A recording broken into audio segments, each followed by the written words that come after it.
আমন্ত্রণ ACB news আপডেটে, সঙ্গে আছে আমি সালাউদ্দিন সাদি।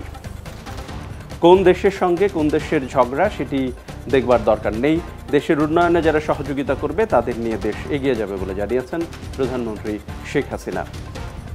সকালে গণভবনে আমার চোখে বঙ্গবন্ধু শীর্ষক 1 মিনিট ব্যাপী ভিডিও চিত্র তৈরির প্রতিযোগিতায় জাতীয় পর্যায়ে নির্বাচিতদের সম্মাননা ক্রেস্ট এবং আর্থিক পুরস্কার প্রদান অনুষ্ঠানে এসব কথা বলেন প্রধানমন্ত্রী। তিনি বলেন, 7 মার্চের ভাষণ শুনলে মনে হয় এখনও অনেক কাজ বাকি। 75-এর 15ই আগস্টের পর দেশকে ভিক্ষুক বানানোর চেষ্টা করা হয়েছিল বলে জানিয়ে প্রধানমন্ত্রী বলেন, তৃণমূলের ক্ষমতায়ন এক শ্রেণীর মানুষ চায় না। বিকৃতির চেষ্টা করা হলেও বর্তমান তরুণ প্রজন্ম সঠিক ইতিহাস জানে বলেও জানান প্রধানমন্ত্রী। সরকারের জবাবদিহিতা না থাকায় সাবেক আইজিপি বেনজির ইস্যুর মতো ঘটনা ঘটছে বলে দাবি করেছেন বিএনপি মহাসচিব মির্জা ফখরুল ইসলাম আলমগীর। জাতীয় প্রেস ক্লাবে আলোচনা সভায় এসব কথা বলেন তিনি। মির্জা ফখরুল বলেন, কোথাও কোনো জবাবদিহিতা নেই, মেগা প্রকল্পের নামে দুর্নীতি করছে সরকার, ভবিষ্যৎ প্রজন্মকে ঋণের মধ্যে ডুবিয়ে যাচ্ছে। বিএনপি মহাসচিব অভিযোগ করেন, আওয়ামী লীগের সকল এমপি মন্ত্রীরা বিদেশে টাকা পাচারের সাথে জড়িত। আওয়ামী লীগকে পরাজিত করতে না পারলে দেশের অস্তিত্ব বিলীন হয়ে যাবে জানিয়ে মির্জা ফখরুল বলেন, ঐক্যবদ্ধ আন্দোলনের মধ্য দিয়েই সবাইকে সুসংগত করতে হবে। বিদেশে থাকলেও পুলিশের সাবেক আইজিপি বেনজির আহমেদের বিচার চলবে বলে জানিয়েছেন আওয়ামী লীগের সাধারণ সম্পাদক ওবায়দুল কাদের। তিনি বলেন, সাবেক আইজিপি বেনজির দোষী সাব্যস্ত হলে তাকে দেশে ফিরিয়ে আসতেই হবে। দুপুরে রাজধানীর ধানমন্ডিতে আওয়ামী লীগ সভাপতির রাজনৈতিক কার্যালয়ে সমসাময়িক বিষয়ে সংবাদ সম্মেলনে এসব কথা বলেন দলের সাধারণ সম্পাদক ওবায়দুল কাদের। তিনি বলেন, বেনজির আহমেদের বিষয়ে দুদক তদন্ত করছে, মামলা গ্রেফতার সব আইনি পন্থাই হবে, এ ব্যাপারে কোনো ছাড় দেয়া হবে না বলেও জানান আওয়ামী লীগের সাধারণ সম্পাদক। তিনি বলেন, শেখ হাসিনার সরকার দুর্নীতিবাজদের কোনো ছাড় দেয় না।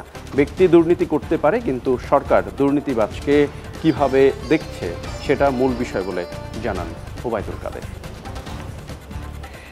ঈদুল আজহাকে সামনে রেখে ট্রেনের অগ্রিম টিকিট বিক্রি শুরু হয়েছে, তবে ঈদ যাত্রার কোনো টিকিট কাউন্টারে বিক্রি করা হবে না। শতভাগ টিকিট বিক্রি হচ্ছে অনলাইনে। প্রথম দিনে দেয়া হচ্ছে 12 জুনের টিকিট।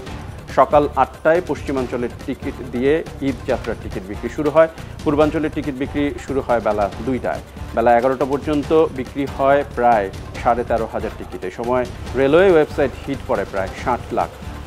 আগাম টিকিট বিক্রির দ্বিতীয় দিনে 3 জুনে দেওয়া হবে 13 জনের টিকিট, 4 জুনে দেওয়া হবে 14 জনের এবং 5 জুন বিক্রি হবে 15 জনের টিকিট। শেষ দিনে আগামী 6 জুন 16 জনের অগ্রিম টিকিট দেওয়া হবে। কমলাপুর রেলওয়ে স্টেশন ম্যানেজার জানান যে আন্তনগর ট্রেনের প্রতিদিন 33,500 টিকিট দেওয়া হচ্ছে। সার্ভারের সক্ষমতা যাচাইয়ে বেশি মানুষ টিকিট কাটার চেষ্টা করায় কিছুটা বিলম্ব হচ্ছে, তবে সার্বিকভাবে ঝামেলাহীনভাবেই টিকিট কাটতে পারছেন যাত্রীরা বলে জানান মাসুদ সারওয়ার।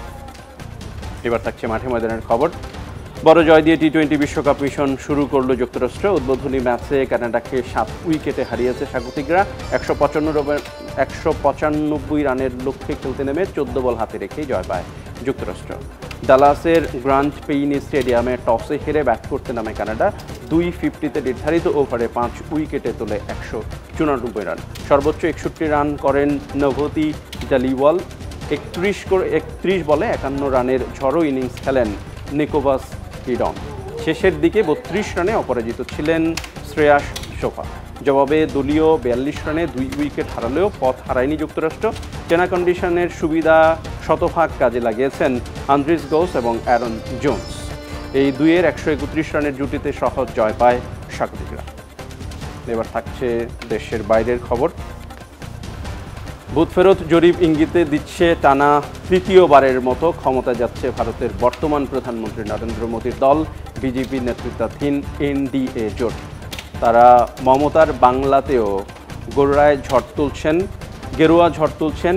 বিজেপি নেতৃত্বাধীন এনডিএ জোট এবার ভোটে 353 থেকে 383 আসন পেতে পারে। একই সঙ্গে কংগ্রেস নেতৃত্বাধীন ইন্ডিয়া জোট পেতে পারে 152 থেকে 182 আসন। ভারতের কেন্দ্রে সরকার গঠন করতে প্রয়োজন 172 আসন। তাই ম্যাজিক সংখ্যা থেকেও বিজেপির আসন প্রাপ্তির সম্ভাবনা অনেকটাই বেশি বলে আভাস দিচ্ছে একাধিক সমীকরণ। এই ছিল এসিটিভি নিউজ আপডেট। এসিটিভি সর্বশেষ সংবাদ জানতে ভিজিট করুন www.sctv.tv। সঙ্গে থাকার জন্য ধন্যবাদ সবাইকে।